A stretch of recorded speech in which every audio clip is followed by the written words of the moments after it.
Now, it's a great pleasure now to introduce our next speaker. He's from Sheffield. He is the chair of the board of Birds of Paradise Theatre Company, as well as the director of the board of Craft of Scotland. A keen traveller and mountaineer. Again, here he is in his own words. Please welcome Miles Harrison.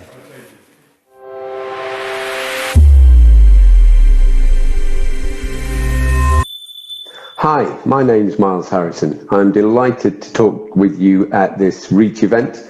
I've been asked to talk for 15 or 20 minutes and show some pictures of my adventures and the things that I've managed to achieve in my life.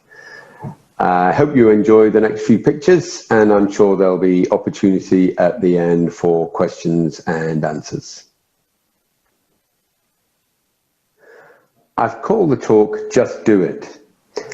It's some reflections on my adventures. I've always taken the approach of pushing myself out of my comfort zone, doing things that I think people thought I couldn't do, things that have not necessarily been easy, but have stretched me a little bit, pushed me out of my comfort zone. But in doing that, I think I've become more creative. I've learned how to problem solve, and those are really valuable things. I think I've had a great life so far. And I hope you'll agree in seeing some of the pictures and my adventures. So I'm talking to you from a small fishing village in the very far north of Scotland called Portmahomack. And this is a picture of the village itself. It's gorgeous, it's a lovely scene, a lovely beach, and I really enjoy being here. So, there is an approach that a lot of people can take and do take, which is just do nothing because it is impossible. Well, I would say nothing is impossible, but we'll see.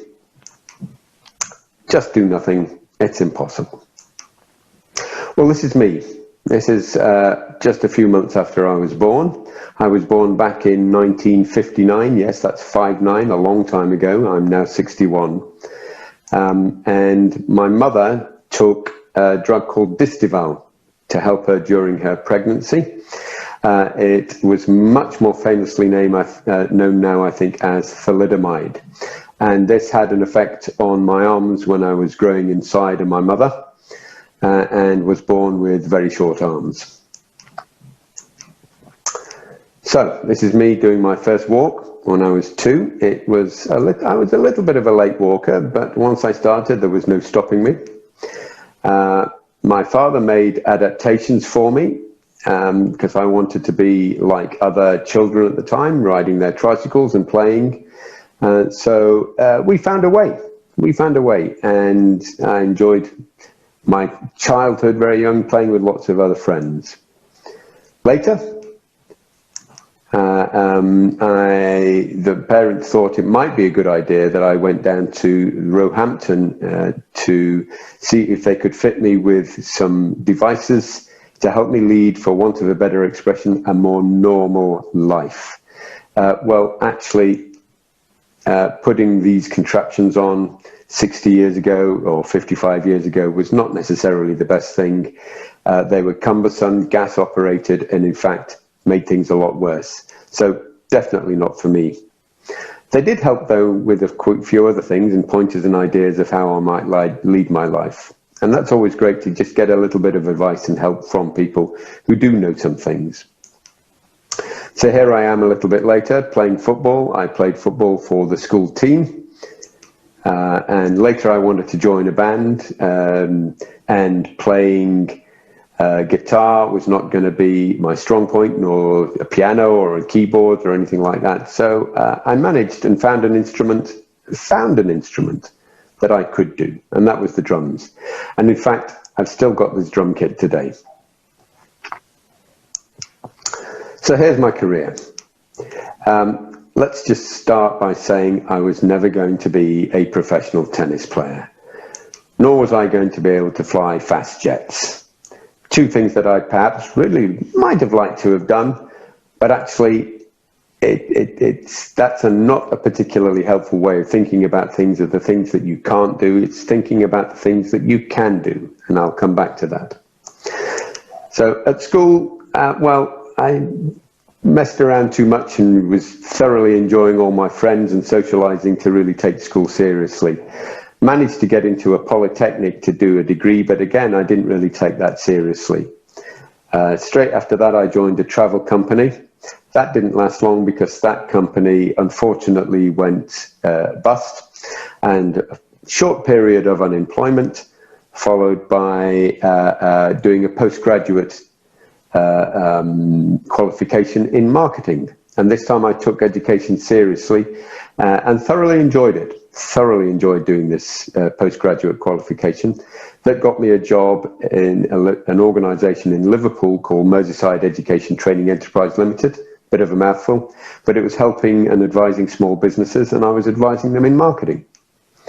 Then on a skiing holiday, I met Rosie. She lived in South Wales, and not long afterwards, we got married. So that was more than 30 years ago now, and we're still married and still enjoying each other's company. So then I moved to the Sherman Theatre to be near Rosie because she lived in South Wales. And then we both moved to the Arts Business Centre in Hull, where I ran the Arts Business Centre, and then joined Yorkshire and Humberside Arts Board as a business advisor, and then up to Scotland. We decided we wanted to move to Scotland, so I then got a job at the Scottish Arts Council. We wanted to move to Scotland because I'm a great fan of the outdoors. Then I worked for a leadership charity called Common Purpose, running leadership programs. And for the past 13, probably 14 years now, I've been self-employed doing leadership and governance development with organisations, mainly in the charity sector, done some work for the public sector and local authorities as well. I talked earlier about the comfort zone. It's very familiar to a lot of people. It's the same tastes, same habits, same food, same games that you enjoy playing, same friends. It's all very comfortable. You don't really have to do any work. It's just sit back and do nothing. And the key question that most people ask that keeps them in their comfort zone is, what if I can't do this? What if I can't do something? So there is a zone outside the comfort zone called your stretch zone. And this is really where the magic happens, where you push yourself, you have to put a lot of effort in. Things can be scary, not dangerous, but scary. And the main question is, what if I can? What if I can do something? And what if I find a way of doing things? Well, you'll have fantastic time in the stretch zone, I can tell you. Just outside the stretch zone, if you go too far though, is your panic zone. And it's where you'll need a rescue. If you go into your panic zone, it's to help you back either into your stretch zone or into your comfort zone. And we'll talk about that a bit later as well. So I said we moved to Scotland for the great outdoors. And in Scotland, there are some mountains that have been called the Munros. In England, there are 6. In Ireland, there are 13. And in Wales, there are 15. These are mountains that are 3,000 feet high, or at least 3,000 feet high. They can be higher. So how many in Scotland then? Well, there are 282.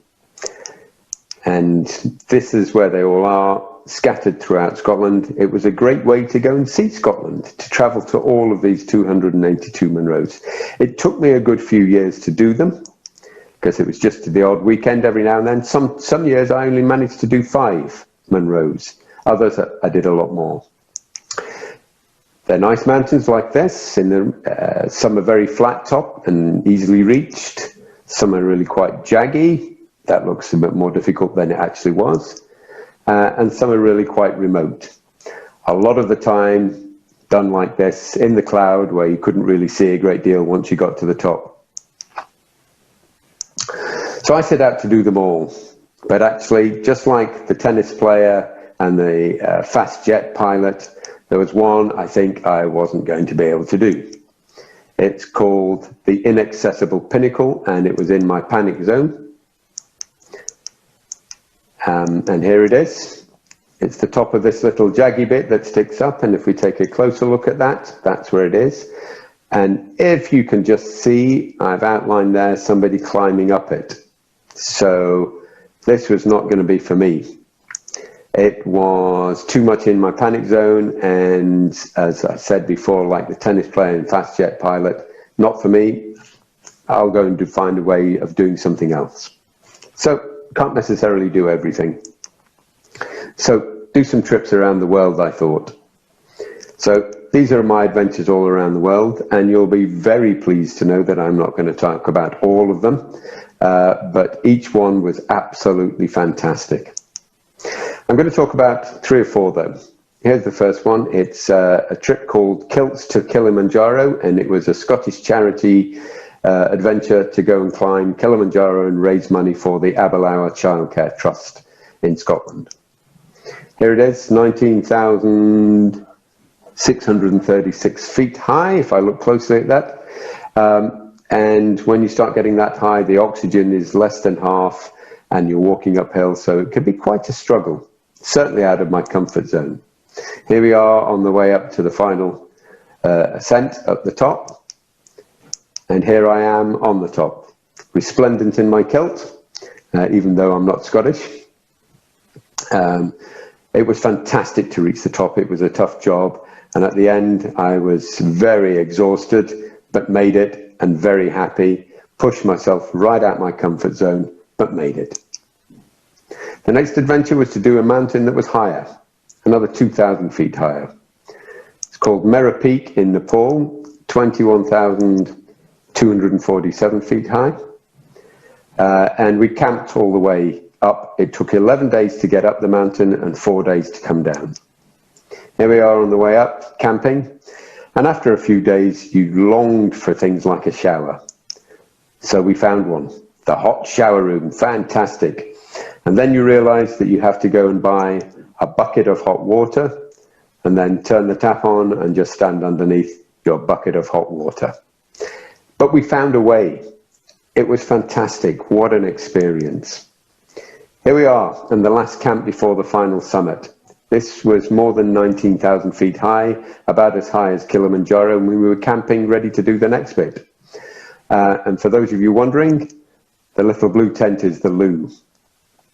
I found a way of managing to go to the loo at that height. I found a way. I was creative, problem solved, because it wasn't the easiest of things when you're fully kitted up in your boots and everything like this. It's not an easy job, but it was worth it because the view at the top was fantastic.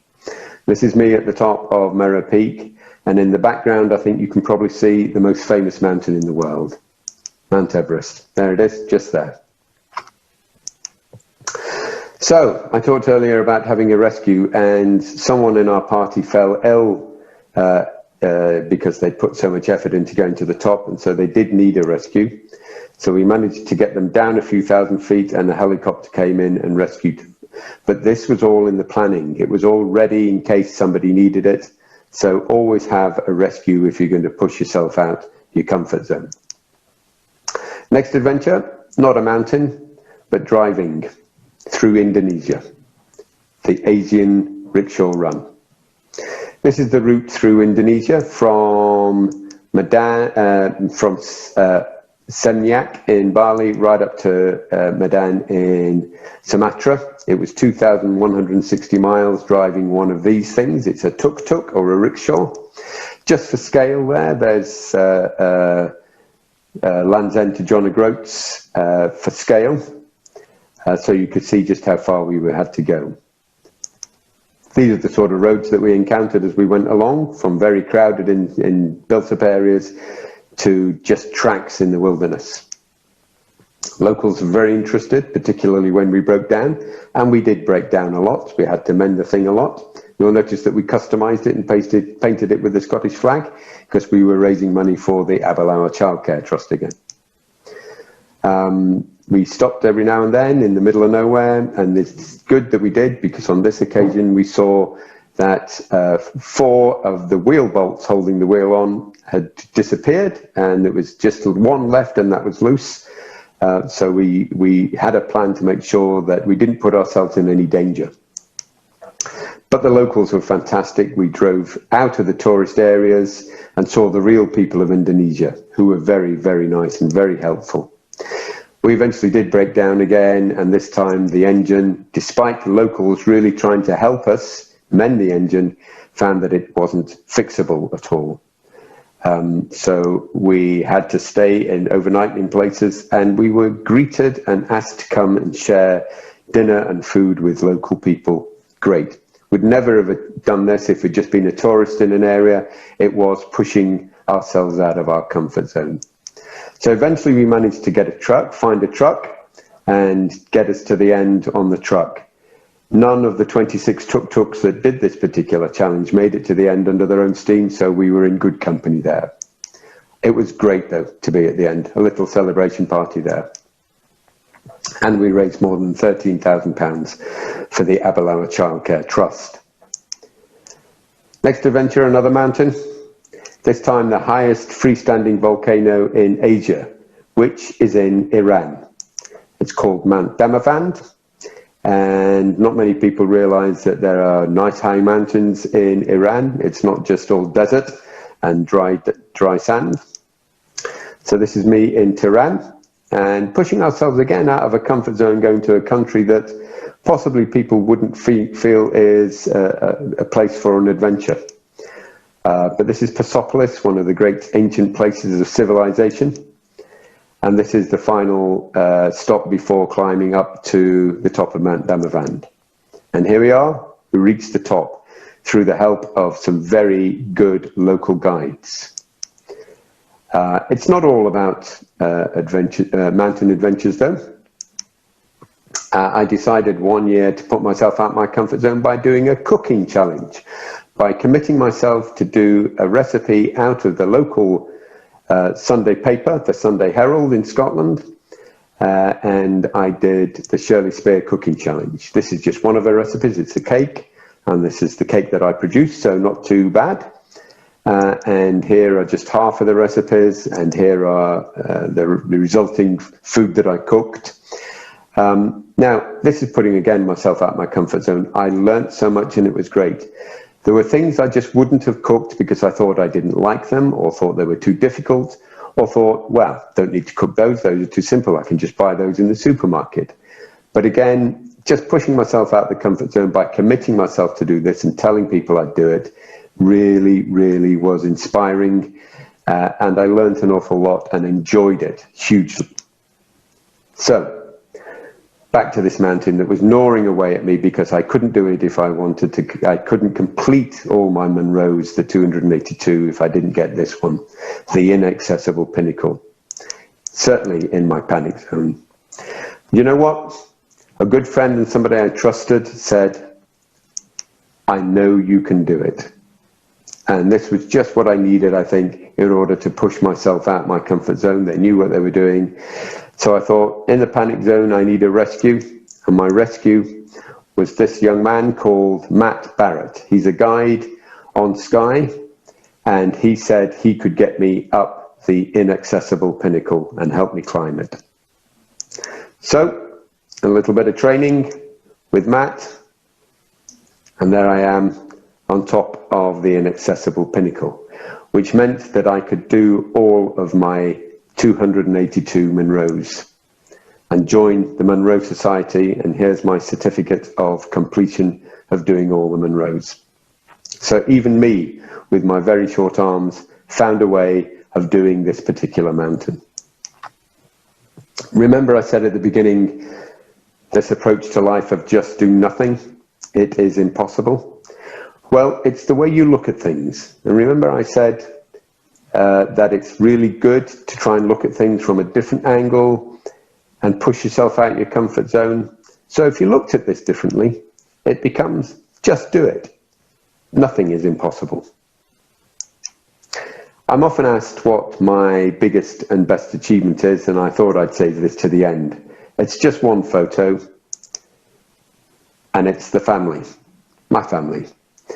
My wonderful wife Rosie and my 3 wonderful children. So I've had a great life so far, and I hope I'm still going to have many more years doing adventures and pushing myself out my comfort zone.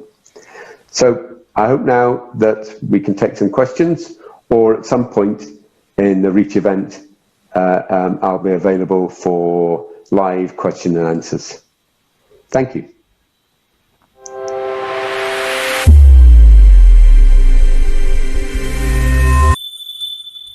Perfect. So, Miles, first of all, congratulations, all those incredible achievements. I know people will be truly inspired. We've already had a question come in through Slido, which is completely nothing to do with your adventures on mountains, but actually asking you about your drumming. Yes. What would you like to know about my drumming? Are you still doing it? And can we get you back maybe in future weekends to do a little bit more drumming? I'd be delighted. There again, that would push me right out of my comfort zone. I haven't played in a band for a while, but I still have the kit set up, and I still go back and do things and put the old headphones on and just bang away on the drums. It's lovely. Just any sort of musical instrument is fantastic. Brilliant. And actually, back to the probably an area you are more comfortable talking about, perhaps, about the mountaineering and some fabulous shots, and as I said before, just truly inspirational. One of the questions has come in about any special gadgets or kit that you have to help you on your various expeditions. I think that not particularly. You find a way, and that's the important part, I think, Alistair, is just finding a way of doing things. And funnily enough, I think maybe my one special piece of equipment is a drumstick, and I take that with me everywhere. It helps me just reach things, push things that normally might be out of reach. So as simple as a drumstick is the piece of equipment. You also need specialised equipment if you're going up very high. Leather boots won't do because they'll just freeze even inside a tent. So you have to have plastic boots, and there are ones with special laces that you can get that I would have struggled with even myself, but that made it easier for other people who were helping me with gloves, with their gloves on, because of course you wouldn't take your gloves off at high altitude. To help you do those. So, but just finding a way. Okay, I'm just checking all the questions coming in, and they are coming in thick and fast. Miles, what has been your motivation to take on all your adventures? And actually, the one I want to hear as well is, what's next? I think just once you start doing a few adventures, and that does mean going a bit out of your comfort zone, but always having that little rescue in place. So my parents, I think, and I think Max said this before, parents are wonderful, and they just encouraged and stood back and let me do things, but also encouraged me to do a couple of things that perhaps you wouldn't allow other children just to do, because they felt that would benefit me. So I think that's where it came from. Originally is my parents, and funnily enough, Alistair, my grown-up children now almost have taken that role on of standing back and being scared watching me do things. We've recently got a new property up here in the far north of Scotland, quite a few trees that are dead and need to come down. I've got a chainsaw, and my daughter said there's nothing more scary than watching your dad, particularly me, with a chainsaw taking down a tree. So it's letting people do things, I think, and encouraging them and just pushing them a little bit out of their comfort zone. So outside of getting to grips with your chainsaw and forgetting COVID for a moment, where are you going to go next? Well, the next part, I was thinking of getting on the train in Inverness and then getting off in Beijing. So that would be a little bit of an adventure, and going via Mongolia on the way. So worked it out that you can go all the way on the train. Obviously a few changes, but that would require, again, pushing me out of the comfort zone. It's something I've not done before, but a new adventure. And maybe you can join Michael Portillo along the way. I saw him at Stirling train station of all places. Yes. We've got a final question, just for saying, from the Scottish. We're not actually naming people at all on any of these questions, by the way, deliberately, so you can feel free to ask whatever you like. But we have just had said, hi from the Scottish branch coordinator. We would love to welcome you and your family to one of our Scottish weekends to share your experiences. But I guess that's going to be after this is relaxed a little bit. I'd be delighted, absolutely delighted. I think somebody's got my contact details, so please do get in touch. Well, Miles, it's been great to see you. Thank you for being such an inspiration. And I was just looking at your pictures thinking, oh my goodness, I'd love to do some of them. So, and I should get out of my comfort zone. You're absolutely right. Miles Harrison, thank you very much indeed. Thank you. Absolutely brilliant. Oh, gosh, all that climbing, but to get those views, absolutely fantastic. So